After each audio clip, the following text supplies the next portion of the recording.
Hi, guys. This is long overdue. I have yet to testify and give thanks to God. I would like to thank God for saving me from Egypt.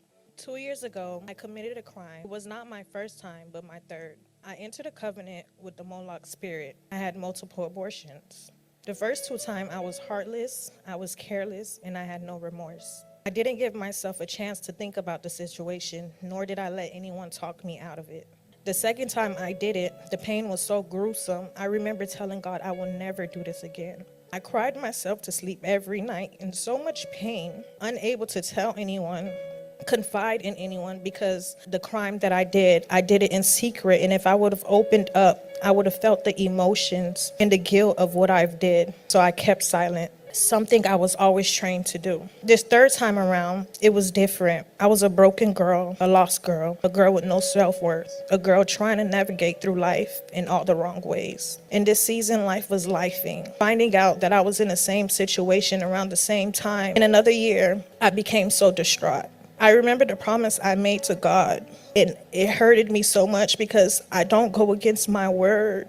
Once I tell you I'm going to do something, I'm going to do it. And if I know I can't do it, I won't submit to it. So in that moment, I felt so broken that I didn't want to partake in this action. I was drowning in confusion. Everyone around me was telling me to go through with the action. The 17-year-old in me was fighting to stand against the plan, just as I did with my first son. The first time when I got pregnant with him, I didn't know what I was getting myself into, but I knew that whatever it was, I would get through the end. No matter where life took me, I knew I was going to fight and survive with my child. But the 23-year-old in me wasn't as strong as her 17-year-old self. She was broke. She broke her first vow to God and went through with the action. I wanted no part of life. I wished that I was dead. The love of children was ripped away. I couldn't look my son in the eye and call myself a mother when I'm here committing murder.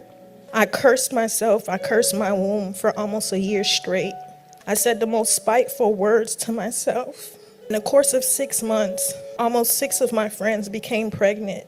The sorrow inside of me became deeper because I could not face them nor be around them, to see them carrying something that I got rid of. Daily, I was functioning, but it wasn't me that was there. I was trapped. Every time I would get in my car, every time I would drive, it's like I would enter a trance and I would just envision myself getting hit by an 18-wheeler, getting crushed in under the truck over and over again every time I got in the car. I don't know how I made my destinations. Every time I reach, I would ask myself, how did I get here? I was having constant anxiety attacks, nothing like the attacks in my teenage life. I couldn't fake the funk anymore. I finally spoke up and told everybody how depressed I am. I can't do this anymore. I started to seek help. I seek therapy. My therapist told me to seek Christ again. When I first sought him, I was curious and I got distracted. And that's when all the misery started to happen to me. Fast forward 3 months, I was just tired of drowning in the way I was living, tired of hiding behind substances, tired of hiding behind man, tired of having no value, tired of having no self-worth, tired of whatever I was doing. I just didn't want to do it no more. I heard a voice and I found myself on the floor seeking prayers from my pastor, which led me to a 3-day deliverance. A month later, I heard a voice again, which led me to resume my plans to move to Houston. 3 months later, I visited a church for the first time in Houston, and I heard the voice again telling me to get baptized. And all this time, I'm just here, just showing up, not knowing what I'm doing, not knowing I was getting myself into. I didn't know what deliverance was, but I was just listening, and he was just ordaining my steps. They so happened to have baptism that day. It was my first time there. I didn't know. I considered the plans, and 3 months later, I found myself in Houston, and I moved. I call Houston my consecration camp. How ironic that God led me to a church called AOG, Army of God. Apostle and First Lady, I thank you guys so much for your sacrifices, your obedience, your love, your care, your tenderness, your testimonies, your transparency, showing us what it's like to be a good mother and a good father, a good husband and a good wife, showing us how to stand in the gap and to fight and not to be weak, showing us to continue to sacrifice and break the covenants that we got ourselves into, the covenants we were born into. Thank you. Thank you for being a good teacher.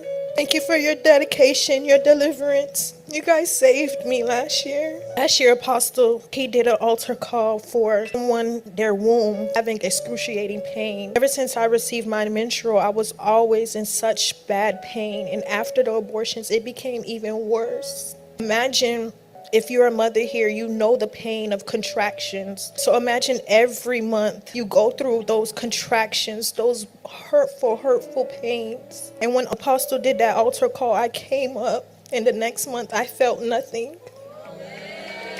I felt nothing. My cycle came on and I didn't even know it was on. Every month after that, no pain, no crying. I was crying every month in pain every time my cycle came on. Thank you, Apostle, for ministering the deliverance for me. Last year, First Lady revealed to me that I was lacking true submission. When I first came to Houston, I was so rebellious. I hated Houston. Whenever you ask me, how's Houston, I'll say I hate it so much. I want to go back home. And I never gave Houston a chance. But I just knew I couldn't go back home. I didn't want to go back home, although I kept saying it. And the more I kept saying it, the more I kept giving the enemy rights to me. I faced so much war last year mentally in my subconscious mind with the judgment of my mind. That's why I showed up so consistently, just showing up, just praying and fighting and fighting. You guys taught me how to stand in the gap. You guys taught me how to war. I found myself in the beginning days weary when we were doing 3-hour prayers. And found myself later home praying for 3 hours. You guys always give me reassurance. Being around you guys give me strength, give me courage to see how dedicated each and one of you guys are. It gives me the experience to know that I could continue to make a difference, not only for myself, but for my son and his kids. I made a mistake, but I could not continue to renew the covenants that my family had and the covenants that I was doing myself. The Lord allowed me to go deep and fight every day last year.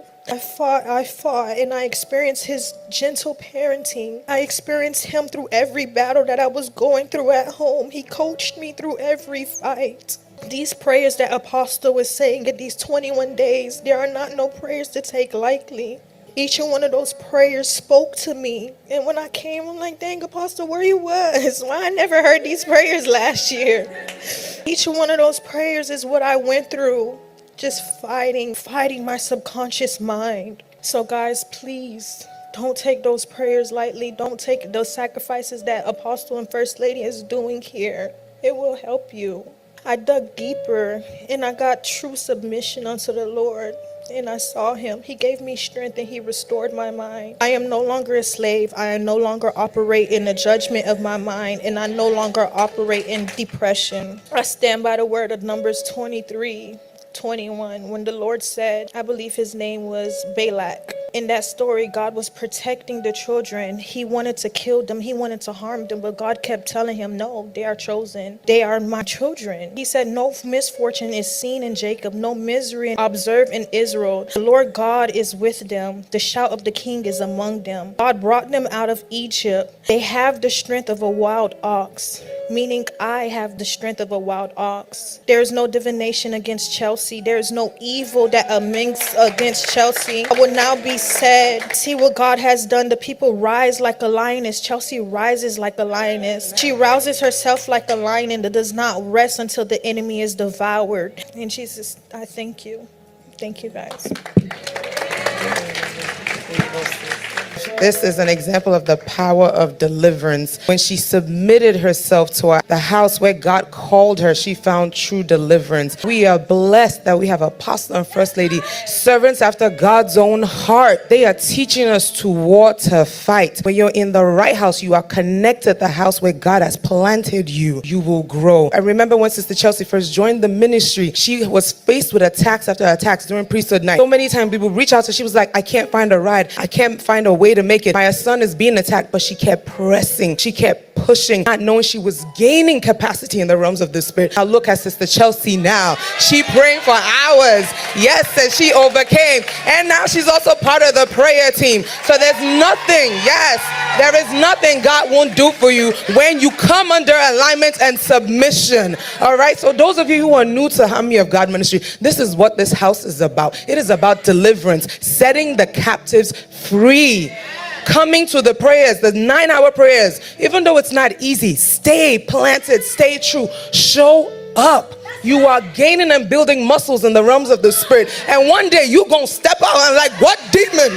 What demon? I know that's right. We bless the Lord. All right, Sister Shamika, let me stop.